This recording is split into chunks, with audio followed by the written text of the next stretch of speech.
দেবরের বাসায় বেড়াতে গেলাম প্রায় 1 বছর পরে। দেবরের বউ যা যা আয়োজন করলো এবং আমি আমার উদ্যোক্তা বন্ধুদের সাথে একটা মিটিংয়ে গিয়ে যা যা করলাম বা যেভাবে আনন্দ করলাম তাই নিয়ে সাজালাম ছোট্ট একটা ভিডিও। হচ্ছে যে এখান থেকে ভিডিওটা দেখছেন সবাইকে জানাই অসংখ্য ধন্যবাদ। যদি ভিডিওটা একটুও ভালো লেগে থাকে তাহলে অবশ্যই একটা লাইক দিয়ে ভিডিওটা দেখা শুরু করবেন।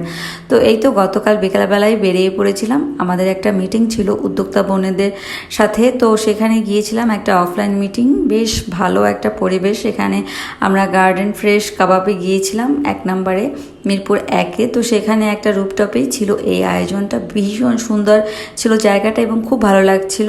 সবাই মিলে একসাথে বসে গল্প আড্ডার মধ্যে দিয়ে যে কখন এতটা সময় পার হয়ে গেল টেরই পেলাম না। তো এরপর ওখানে আমাদের জন্য খাওয়া দাওয়ারও ব্যবস্থা করা হয়েছিল। খাবারের আইটেমে ছিল গ্রিল, নান, তারপরে ছিল রায়তা, কাবাব, তারপরে সালাদ, কোক। তো সব খাবার দাবার খেয়ে তারপরে আমরা বাসায় চলে আসবো। বাসায় আস্তে আস্তে প্রায় রাতই হয়ে গিয়েছিল। তো রাতে বাসায় এসে শুনি শাশুড়িমা বললেন যে চাচা শ্বশুর অসুস্থ, সে ঢাকায় এসেছেন, তাকে দেখতে যাবে।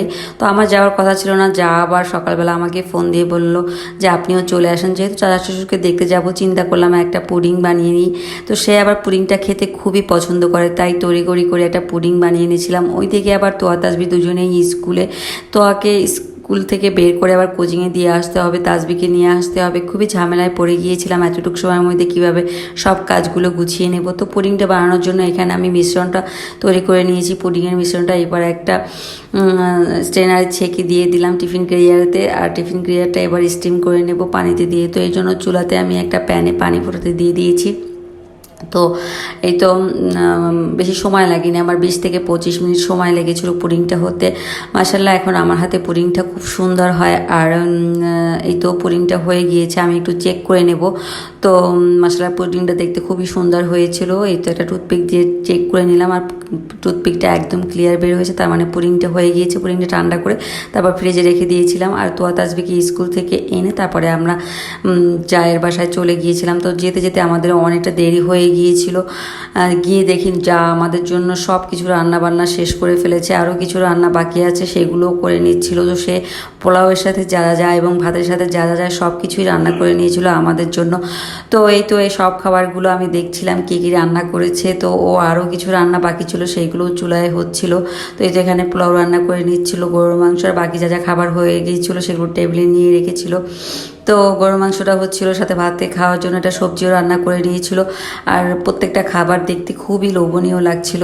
এই যে ভাতের সাথে যে সবজিটা রান্না করেছে দেখুন কতটা লোভনীয়, দিকে ভাতও রান্না করে নিয়েছিল, গ্রাম থেকে আনা চালের ভাত, মানে খুবই মজাদার একটা খাবার।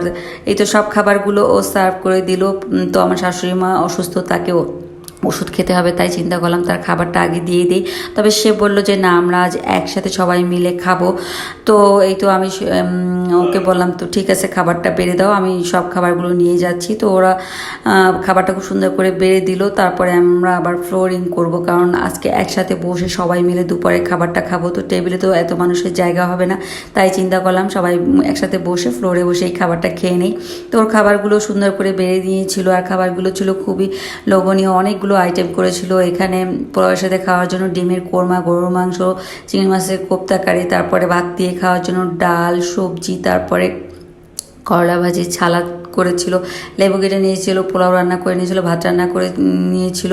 তো সব খাবারগুলো টেবিলে দিয়ে দিয়েছিল। তো আমি আবার পরে সবগুলো ফ্লোরে নিয়ে আমরা সবাই বসে একসাথে ফ্লোরে বসে খেয়েছিলাম। আমার শাশুড়ি শ্বশুর যেহেতু অসুস্থ, ঢাকায় এসেছেন ডাক্তার দেখাতে, তাকে দেখতেই আমাদের যাওয়া। তো সবাই মিলে একসাথে বসে খাওয়াতে খুবই ভালো লাগছিল। অনেক দিন পরে একসাথে বসে আমরা এইভাবে দুপুরে খাবারটা খেলাম। তো এই তো সব খাবারগুলো এখানে কিন্তু বেড়ে নেওয়া হয়েছিল। আর প্রত্যেকটা খাবার যেমন দেখতে লোভনীয় ছিল, তেমন খেতেও কিন্তু অনেক বেশি মজার ছিল। তো এই তো আমরা সবাই বসে পড়লাম খাওয়ার জন্য। এখানে তোয়া তাসবিকে ড্রেস চেঞ্জ করে দিয়েছি, ওরা যেহেতু স্কুল থেকে আবার তোয়া কোচিং থেকে এসেছে, ওদের ফ্রেশ করে তারপর খাবার খেতে বসে পড়লাম। শাশুড়ি মাও বসে পড়েছে। তো আজকের ভিডিওটা এই পর্যন্ত। সবাই ভালো থাকবেন, আমাদের জন্য দোয়া করবেন। ভিডিওটা কেমন লাগলো অবশ্যই কমেন্টস বক্সে কমেন্টস করে জানাবেন। আল্লাহ হাফেজ।